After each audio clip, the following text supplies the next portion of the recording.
being students first is definitely probably the thing I'm most proud of. And then I think just everyone comes to our meetings like willing to share what they've been doing, what's working well, and what they've learned. And so I think that honesty and that openness helps us grow a lot faster. Caitlin Osugi, and I am the math senior team lead and our facilitation lead. I would say like just even knowing who our long-term Ls was a huge learning curve for my team. And then when we chose our change idea and we had grounded in the data, we knew we wanted to focus on writing and speaking. I think honing in on those things has helped us really recognize what a 4 is. And then Sherry, who is our language lead, she ran a PD for us where we looked at student samples. We normed on a 4 on the WIDA rubric. My name is Sherry Wright, and my role here is the LCL, and I'm Dean of Instruction and on the CROT team. I think we noticed last year when we were just the math team that we really weren't quantifying it in a way, and so we weren't getting at like, oh, okay, well, to go from a 3 to a 4, we need to see this. And we didn't kind of get that under control until the end. And so I feel like now we were really focused on like, well, we want to move. And if we're going to move, exactly what do we need to do? And that's where the analysis of what's a 4 came in. Right. We've done a lot of education on the staff in general, but to sit down and understand that this written response on my test would be an acceptable response on access to be able to get a 4, and then that would enable a student to be redesignated or to show that they have sufficient English.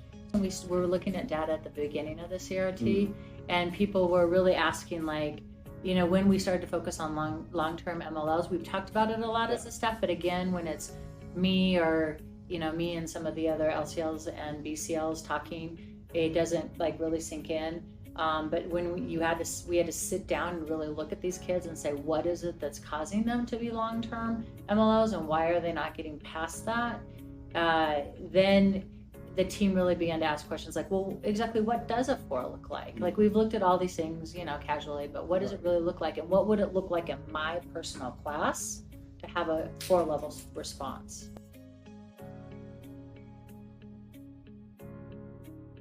There's a lot of experience in that room, right? And a lot of different points of view, different content areas. Honestly, that's probably the thing that has been the most useful to me, is to see everybody's different way of approaching it and then to try to come to a consensus about what we should do as a group. Doug Maley, I teach 10th grade civics and personal financial literacy.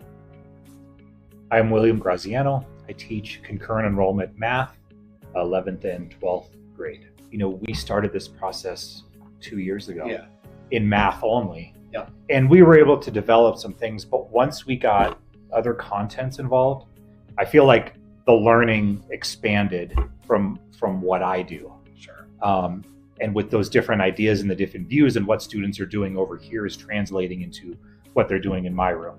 Having a feeling that my students knew more than they actually did until the data was right there.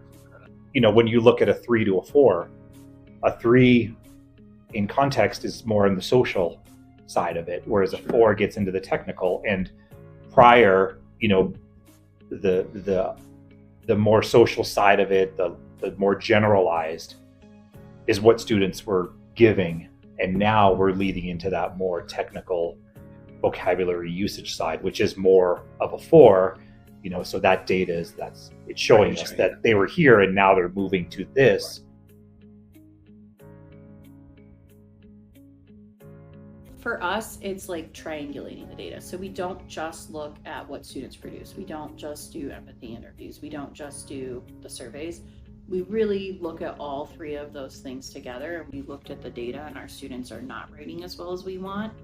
And I think we had a reflection as a team that a lot of times in a content, we're looking just at the content. We may not be supporting the language piece, or we've looked at the language piece as being a responsibility of the ELT team, when in reality, if students are using that language piece in conjunction with the content, it will deepen their understanding and support their language skills. So I think just recognizing that those 2 things can go hand in hand, knowing that we want students to be able to write about what they're learning, why can't we also think about how the language supports that?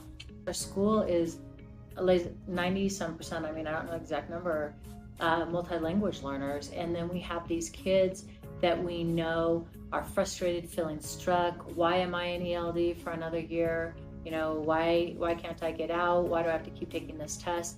And what is it that we are not doing as teachers to help them? And then realizing that the responsibility does not lie with the ELD teacher, it really relies with all of us.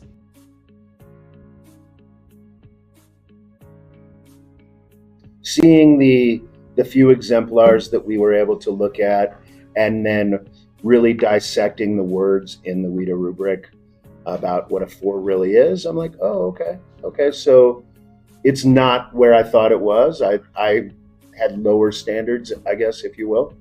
So seeing that really helps me target what I'm looking for from students. One thing that I noticed as this process has gone on throughout the year is that there's been more buy-in than I expected. The students, communicating with the students about what we're doing and why we're doing it,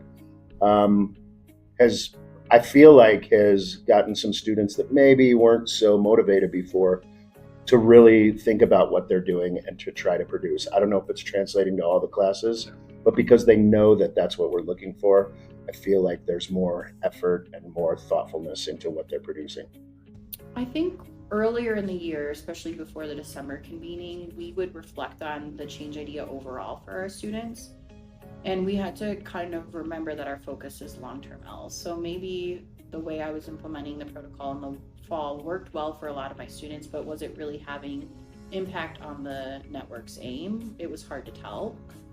So we decided to ground in looking just at a target groups of students' work and seeing if we're really making an impact there.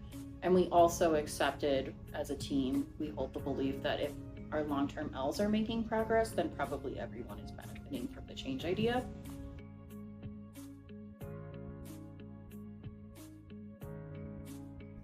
I've had some strong PDs in the past. This feels like the network work that you all are implementing feels like a strong PD. I feel like it's more structured. We all have a goal that we're working towards. We're talking about that goal together. We're checking in from time to time. I really like it because I mean it brings a lot of different perspectives together. We're in a lot of different grade level classrooms.